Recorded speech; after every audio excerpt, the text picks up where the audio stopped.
Boa noite. É mais uma vez um momento de grande alegria estar na Semana Espírita, do Centro Espírita Harmonia. E agora conversando sobre um assunto que é fundamental.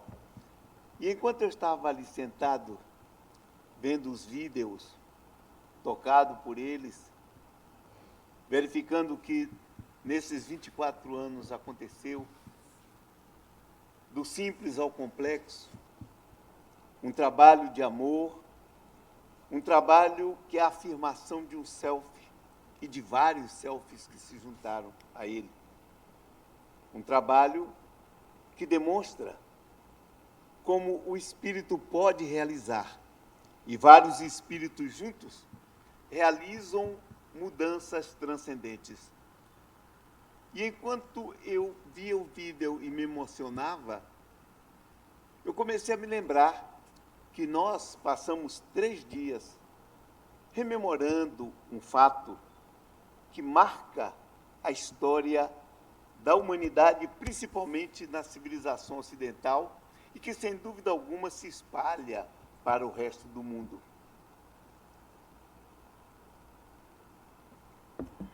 E me lembrava que era o Parasceve, hoje nós chamamos de sexta-feira.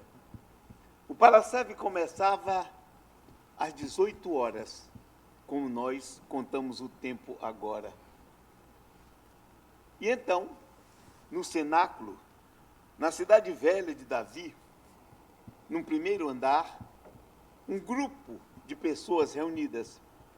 E no centro, como se nós estivéssemos agora rememorando o grande painel de Leonardo da Vinci, uma figura singular. Uma figura que durante 3 anos impactou a região da Palestina com uma voz firme, com atitudes, sempre buscando mostrar para os indivíduos que nós estávamos vivendo ou na possibilidade de viver um reino, o reino dos céus, aqui na terra. Um reino onde o governante, o rei, não estava ali e alhures, mas no interior de cada um. Naquela noite, ele sabia da tragédia que iria acontecer com ele. Ele sabia o que haveria de passar, porque em inúmeras oportunidades ele chamou a atenção dos seus discípulos. Mas nem por isso houve um momento de tristeza. O que houve foi um banquete. Foi a Páscoa antecipada.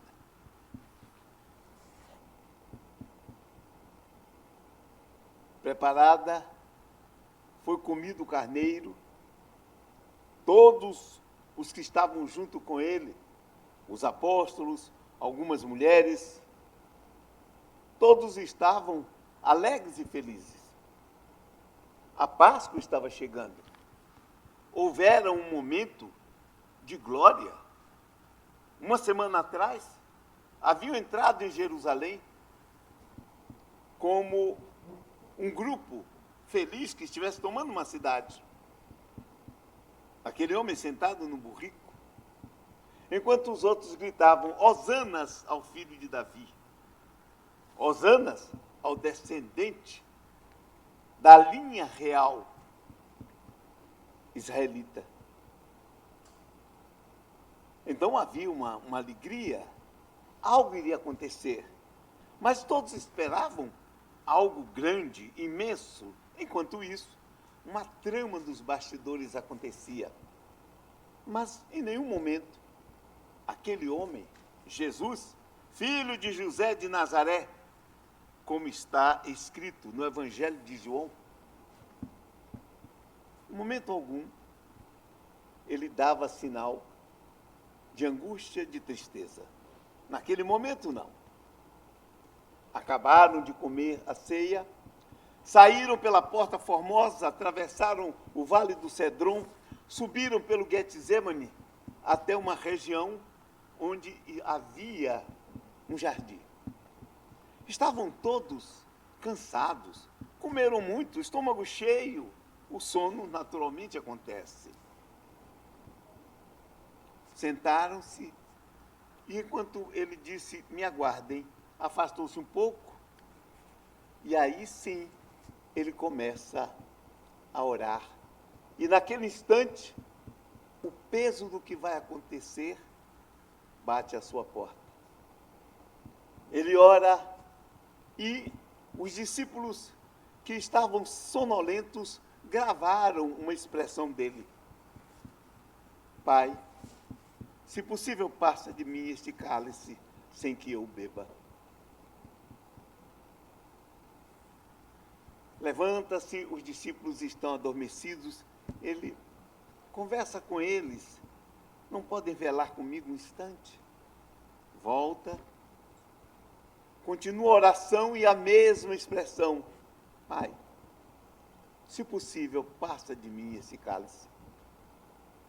O que caracteriza essa afirmação dele é que, quando falava em prece, ele dizia, pedi e recebereis, mas naquele momento ele não estava pedindo com aquela afirmação do bater, do pedir, do buscar.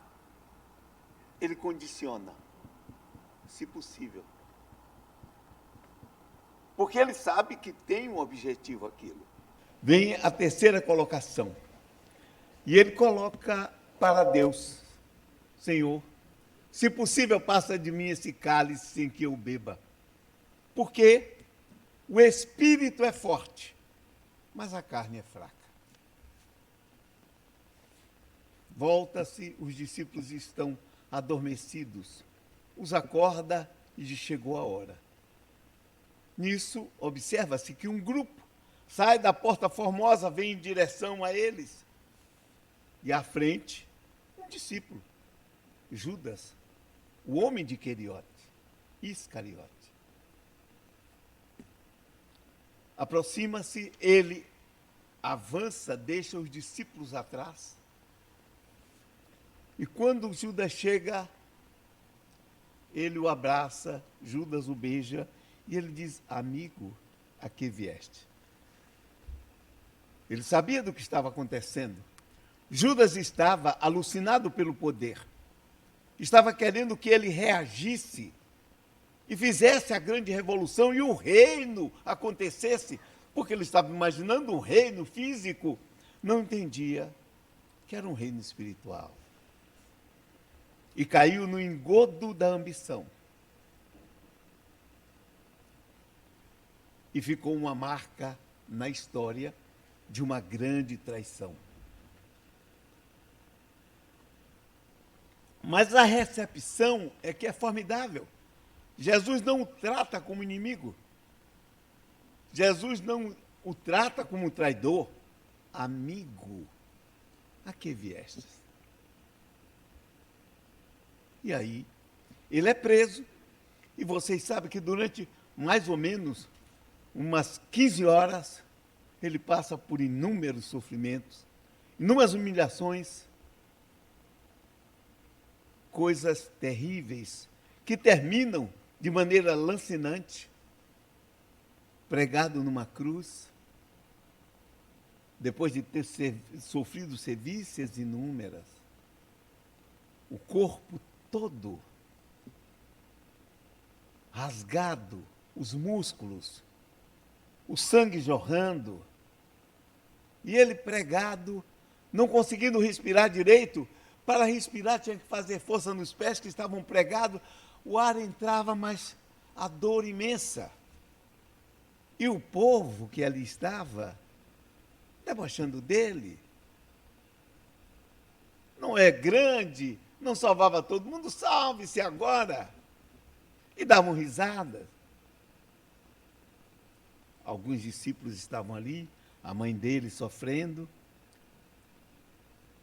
e ele simplesmente na maior agonia, olha e diz: Pai, perdoa-lhes, eles não sabem o que fazem.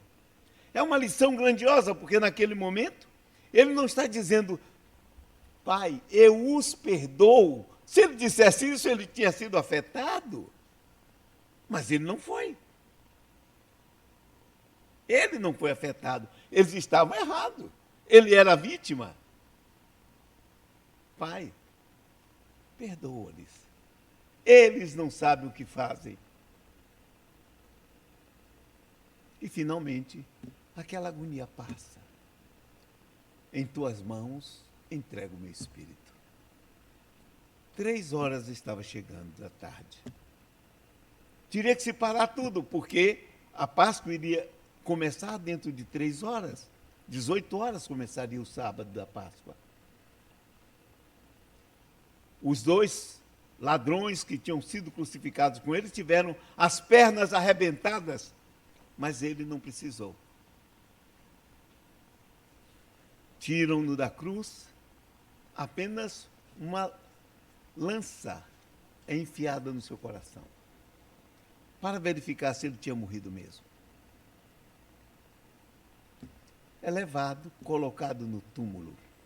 Mas não puderam fazer as exéquias como deveriam, a tradição de colocar a moeda, a tradição de dar um envolvimento naquilo que era necessário, que se fazia, os costumes mandavam. A mirra tinha que ser colocada, não tinha sido. Mas 2 mulheres, Maria Madalena, da qual ele expulsara 7 espíritos, segundo se dizia, e Salomé, naquilo que nós chamamos o domingo, que ficou marcado como o dia do Senhor, elas vão ao túmulo. Precisam fazer o trabalho com o corpo. Há um costume, há uma necessidade. Mas quando chegam lá, que corpo? Não existe corpo. Elas saem atônitas. O que é que houve? O corpo sumiu. Nisso vem um homem que desce na direção delas, vem andando. Elas abaixam os olhos, era o hábito, o costume. Uma mulher, nem a mulher casada, poderia encarar o marido em sociedade, em espaços abertos, nos olhos. Tinha que baixar os olhos. Elas baixam, o homem se aproxima, e Maria Madalena disse: se levastes o meu Senhor, di-mo, para que eu possa ir buscá-lo. E ela ouve a voz que diz: Miriam. Quando ela levanta os olhos, cai de joelhos: Rabuni, meu querido mestre. Diz a tradição que ela estendeu a mão e ele disse: não me toque, ainda não fui para o Pai, mas vai e diz para os meus discípulos que o que eu falava realmente aconteceu. Naquele momento, o espírito estava ali.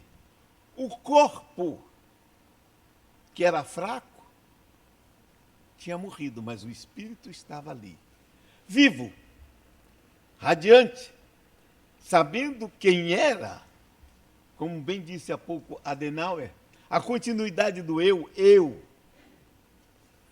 estou vivo, eu não morri. Naquele momento era a vitória da vida sobre a morte. A morte, uma ilusão entre 2 expressões de uma vida que não finda nunca. E ali marcou-se um movimento. As mulheres, que eram tidas como zero à esquerda, foram dizer para os homens, e isso tem um simbolismo muito grande. Ele ressuscitou. Não acreditaram nelas. Só acreditaram quando ele aparece ali no cenáculo onde houvera justamente o banquete, a refeição final, a última ceia. Ele aparece no meio deles com as portas, janelas fechadas e diz: a paz seja convosco. A vida triunfante, o Espírito estava ali, era uma afirmação, e o querigma da paixão vai, sem dúvida nenhuma, sacudir o mundo, porque a partir dali, todos que vão pregar vão dizer: um homem que foi preso, torturado, morto por crucificação, mas no terceiro dia ressurgiu dos mortos. Voltou, sentou conosco, sentou à mesa, partiu o pão. A vida continua. O querigma da paixão ecoou. Mais tarde, o grande perseguidor Paulo de Tarso, no caminho de Damasco, para prender Ananias na sua perseguição insana aos seguidores de Jesus, vê a grande luz, cai do cavalo e a voz que diz: Saulo, Saulo, por que me persegues? Quem és tu, Senhor, a quem eu persigo? Eu sou Jesus. Então, aquilo que diziam, ele voltou, era real. A morte não existe. Só existe vida, vida permanente. E isso empolgou o mundo de tal maneira, com as pregações de Paulo e dos outros, que, durante 300 anos, sofrendo todas as perseguições, aquele movimento só fazia crescer. Até que Constantino, vencendo Maxêncio na ponte Milvia, vai liberar o cristianismo para que ele se torne uma religião oficial, finalmente, do Estado. A vitória do espírito sobre o corpo, sem dúvida nenhuma. A vitória do espírito sobre a carne. O negócio aqui está meio complicado. Mas o corpo, o espírito vai vencer, não tenha dúvida. Mas continuando a nossa visão aqui, isso aconteceu há 2000 anos. Mas eu não sei se vocês todos estão atentos para algo que se comemorou a 31 de março passado. 174 anos de um evento que mudou a realidade da nossa concepção sobre a vida e sobre a imortalidade da alma. Hydesville, condado de Wayne, estado de Nova York, uma família metodista assombrada, 3 mulheres num quarto, enquanto pancadas acontecem por toda a casa, que já vinha acontecendo, mas naquele dia era o paroxismo. E a certa altura, a menina, Kate, chega e bate na parede. Senhor pé rachado. Só podia ser o diabo que estava fazendo aquilo, atrapalhando, assombrando. E era um fenômeno de assombração. Ela bate 10 vezes e diz: faça como eu faço. Os ruídos param e 10 pancadas. Ela toma um susto, estala os dedos sem ruído. E os ruídos acontecem dizendo quantas vezes ela estalou o dedo sem ruídos.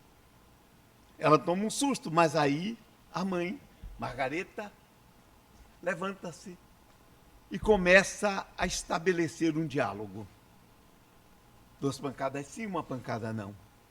É um ser humano que está aí trabalhando, é uma pessoa viva? Tá. Não. É alguém que já morreu? Tá, tá. Sim.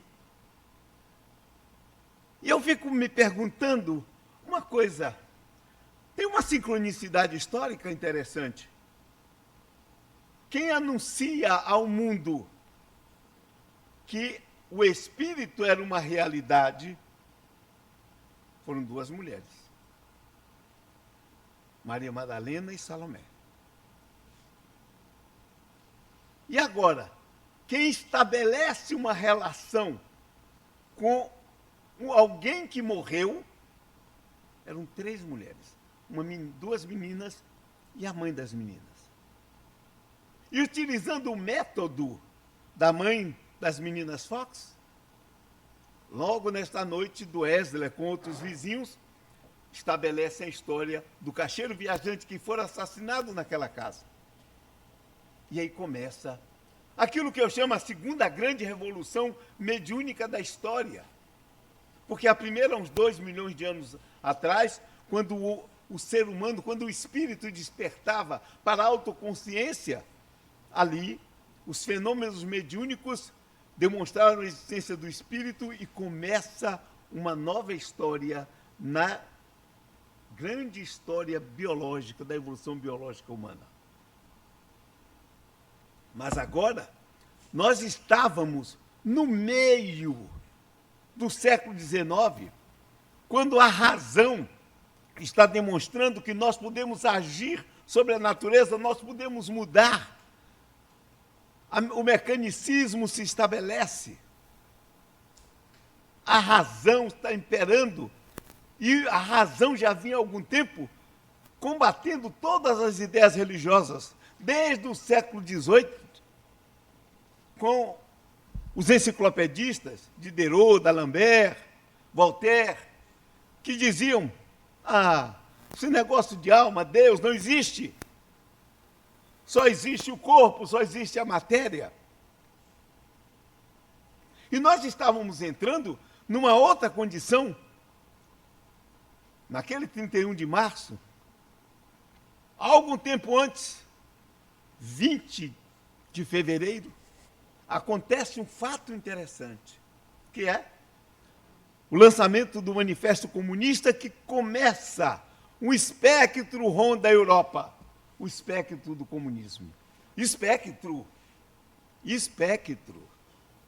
Até o próprio pai do comunismo começava o seu manifesto com a palavra espírito.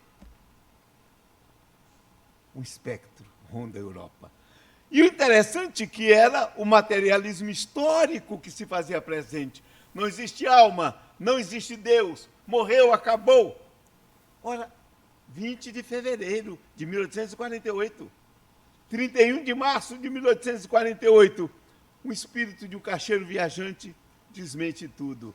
Eu continuo, eu estou aqui, eu fui um caixeiro viajante, o eu continuava.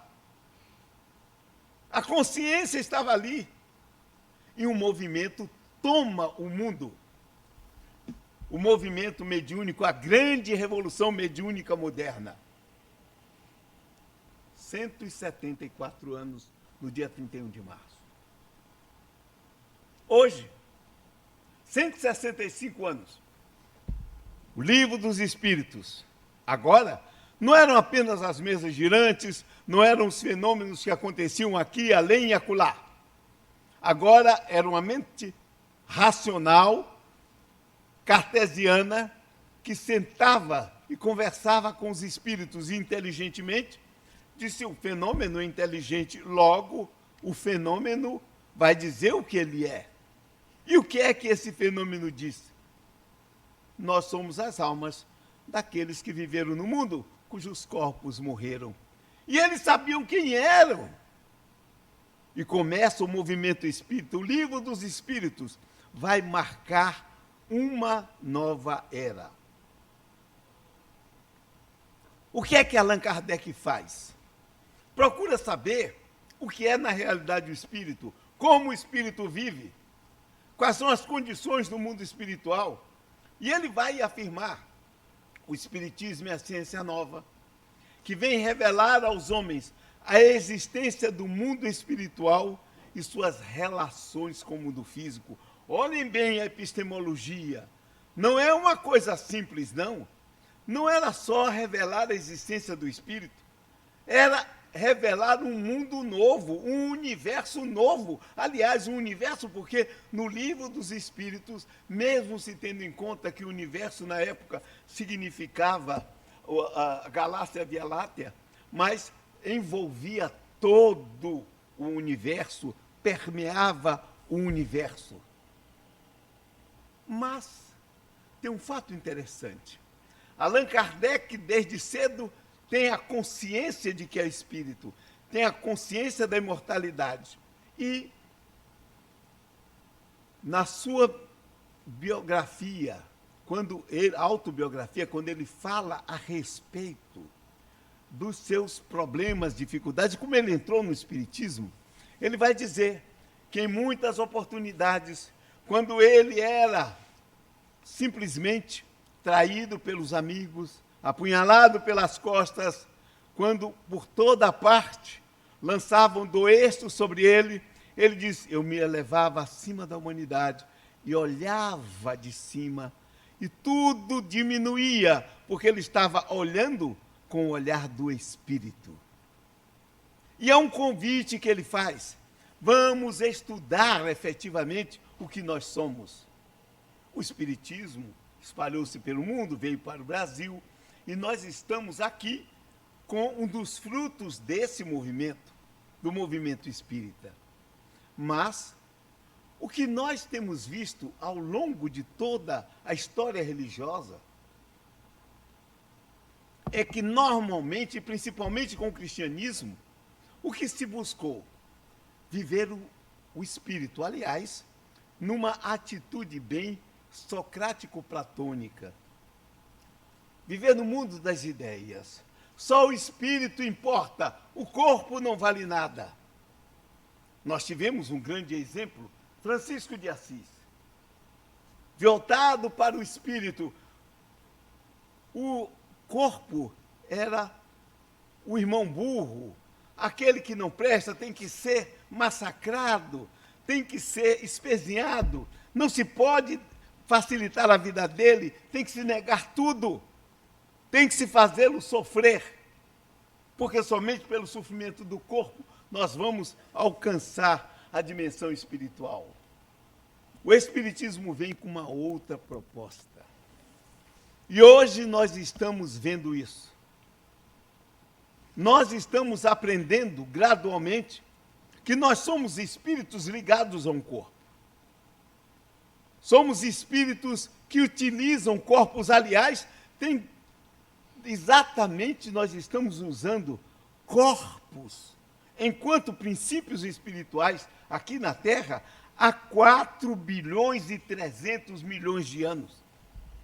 Encarnando primeiro como moléculas replicantes, depois como bactérias, 3 bilhões e 500 milhões de anos fazendo aprendizados, numa época que a Terra estava começando mesmo, digamos, um novo projeto para se projetar mais adiante. Nós estávamos ali aprendendo a lidar com a matéria orgânica, aprendendo a utilizá-la para, através dela, adquirir experiência. Já éramos princípio espiritual, já tínhamos um personagem espiritual, já tínhamos um personagem físico, iniciantes, é bem verdade. No Cambriano, nós aprendemos a juntar tudo isso, e os seres pluricelulares invadiram o mundo, foi a grande explosão de vida do Cambriano. Depois vieram os outros momentos, vieram os diversos sáurios, os momentos dos dinossauros. Nós vivemos experiências tanto, o princípio espiritual, porque, na verdade, é esse princípio que está numa luta constante em busca de saber o que é que eu sou, o que é que eu tenho de fazer, o que é que se espera de mim. Porque Deus criou, beleza, mas Ele não deu de mão beijada aquilo que seria o que se esperava. Não, vão se virar. Eu estou criando, vocês têm tudo aí em potencial, vão colocar agora de maneira ativa na prática. E nós temos passado todo esse tempo numa luta. Primeiro, nós estávamos dominados pelos instintos da matéria orgânica. Finalmente, nós chegamos à consciência. E, chegando à consciência, entramos num conflito. Nós pensávamos, mas o corpo, que a carne é fraca, que possui seus instintos, suas paixões, entrando em duelo, nós duelando durante todo este período, vimos duelando espírito e corpo. Quando o que nós precisamos mesmo é entrar numa outra era. Nós precisamos entrar na era da conciliação. O corpo é um mal? Não. Há pouco tempo, até no movimento espírita, se dizia isso. Como o corpo é o mal, mas como o mal? Se é pelo corpo que nós estamos aqui, o espírito vem e encarna para viver experiências, para poder abrir novos caminhos, novos horizontes. Cada um de nós é um espírito encarnado. O que é que nós temos feito ao longo desse tempo? Brigado com o corpo. Um corpo que nós estamos usando. Quantos corpos nós brigamos, pelo amor de Deus? Corpo que é formado de células, células que são princípios espirituais. É espírito ligado a espírito. Gente, e nós vivemos brigando? Ou somos vencidos pelo corpo, no sentido dos instintos que se impõem, ou nós queremos massacrar o corpo brigando com os instintos. É chegada a era da paz. É chegado o momento de pararmos e dizer, espera aí, por que eu estou brigando com aquilo que é tão importante para mim, através do qual eu consigo fazer experiências, eu consigo viver e consigo me descobrir. Porque pela mediunidade eu me descobri espírito. Eu sou espírito, mas eu preciso desse corpo. Ele é importante para mim, ele me abre novas veredas. Se eu estivesse no mundo espiritual, eu não estaria nessa velocidade de crescimento. Então, é preciso que nós comecemos a entrar num acordo positivo. Porque ambos são importantes, o espírito e o corpo. O corpo tem um prazo de validade. E por isso ele, inclusive, reage. Porque esses trilhões de células, que são espíritos encarnados, formam o inconsciente do corpo, que é sobreviver. E muitas vezes, quando nós nos vemos em perigo, ele diz lá, não, de jeito nenhum, toma uma atitude, vamos tomar. Eu não quero morrer. Mas, se nós entramos numa outra vibração com o corpo, se nós começamos um diálogo com ele, o quanto ele é importante e que, na verdade, nós sobreviveremos, mas ele também vai sobreviver enquanto espírito que é encarnado nas células, princípios espirituais. Hoje, nós temos toda a condição de começarmos a trabalhar de forma diferente. Somos espíritos. E para que isso importa? Importa sim. Importa que nós não vamos ficar presos exclusivamente a uma condição da matéria. Eu vou morrer um dia. Carl Gustav Jung, no Nietzsche Zaratustra, ele vai dizer o seguinte: a cada existência, o nosso self, e eu vou chamar isso de princípio espiritual, tem um projeto de vida.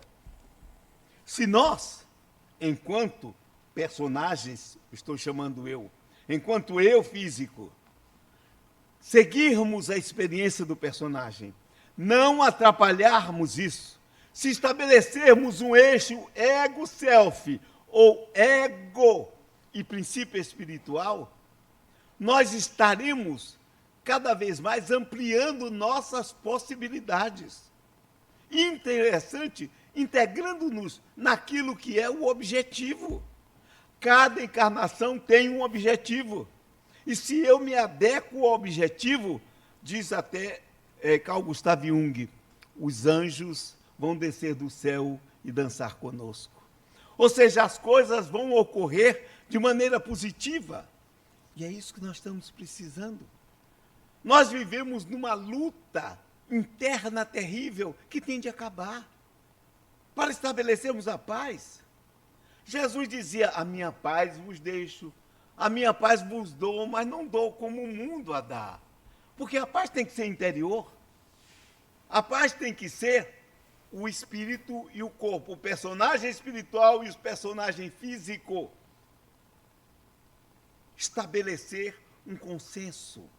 Vamos nos ajudar mutuamente. Isso acontecendo no íntimo, vai se projetar socialmente. Porque eu sou espírito, quem convive comigo é espírito, todos que estamos aqui somos espíritos. E por que nós ainda apresentamos tantas dificuldades na vida física? Se nós estamos sabendo que quanto mais nós estabelecermos uma condição aqui, nossas existências futuras vão melhorar e cada vez mais nós vamos fazer com que o corpo vibre de acordo com aquilo que nós estamos pretendendo. Nós vamos ajudá-lo e ele vai nos ajudar também. Viver como espírito vai significar realizar sem querer se livrar do corpo, pelo contrário, esse corpo é importante para mim. Esse corpo, ele me proporciona tantas oportunidades. Eu fico temporariamente como se estivesse numa privacidade, numa situação interior, que eu tenho que trabalhar. Porque eu também olho assim e digo, se eu estou interiorizado, então aqui dentro eu posso pensar o que eu quiser, eu posso fazer o que eu quiser aqui dentro, porque ninguém está vendo, ninguém está percebendo. Mas nós não paramos para pensar que é preciso estabelecer uma nova atitude interna. É aquilo que eu venho chamando a atenção das pessoas. O que eu quero ser na minha vida, eu tenho que ser aqui dentro primeiro. Sim, por quê? Porque tudo vai partir de dentro, vai partir do meu psiquismo, vai partir da minha mente. Eu tenho que construir qualquer coisa, tem que ser na mente. Essa obra que nós estamos foi, primeiro, fruto de quê? Algo na mente. Para se tornar realidade. Então, nós precisamos trabalhar aqui dentro. E trabalhar como? Nós precisamos ser aquilo que nós pregamos para os outros aqui dentro. Nós, por exemplo, vivemos a dizer que não devemos brigar com os outros. Beleza. Mas interiormente, no mundo do espírito, quantas vezes a gente está discutindo, está brigando com alguém? Com a esposa, com o filho, com o colega de trabalho, com um companheiro do centro espírita. Porque ele disse isso, porque aquilo outro, porque aquilo. Um diálogo que nós estabelecemos, que é um diálogo de raiva, um diálogo de ódio, um diálogo de preconceito. A grande luta está justamente em nós descobrirmos que para vencer tudo isso é preciso trabalhar aqui dentro. E é um exercício. E é um exercício interessante. Eu me lembro que outro dia eu estava dirigindo, vi uma pessoa andando, e era uma pessoa que estava com um tipo de cabelo específico. Imediatamente, dentro de mim, veio a crítica. A crítica estabeleceu. E cabelo, não sei o quê. Nesse instante, eu comigo mesmo, peraí, é de sua conta? Você tem nada com isso? Custa seu dinheiro, a pessoa está gostando, e isso é que vale. O seu julgamento tem valor nenhum.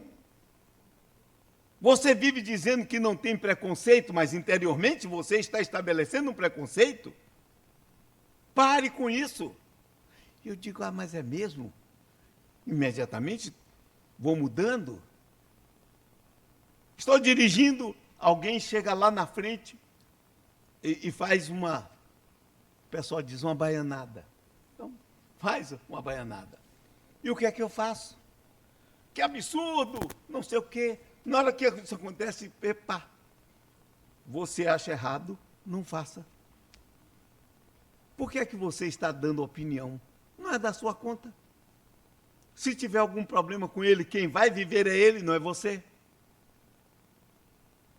Ou seja, é trazer para dentro aquilo que a gente vive dizendo para fora para todo mundo, é ser. Porque se nós formos, imediatamente nós vamos, na nossa vivência, estabelecer isso, a nossa vibração muda. A mensagem que nós vamos passar é a mensagem de fraternidade, de compreensão. Não é sair, pura e simplesmente, dentro sendo uma coisa e fora sendo outra.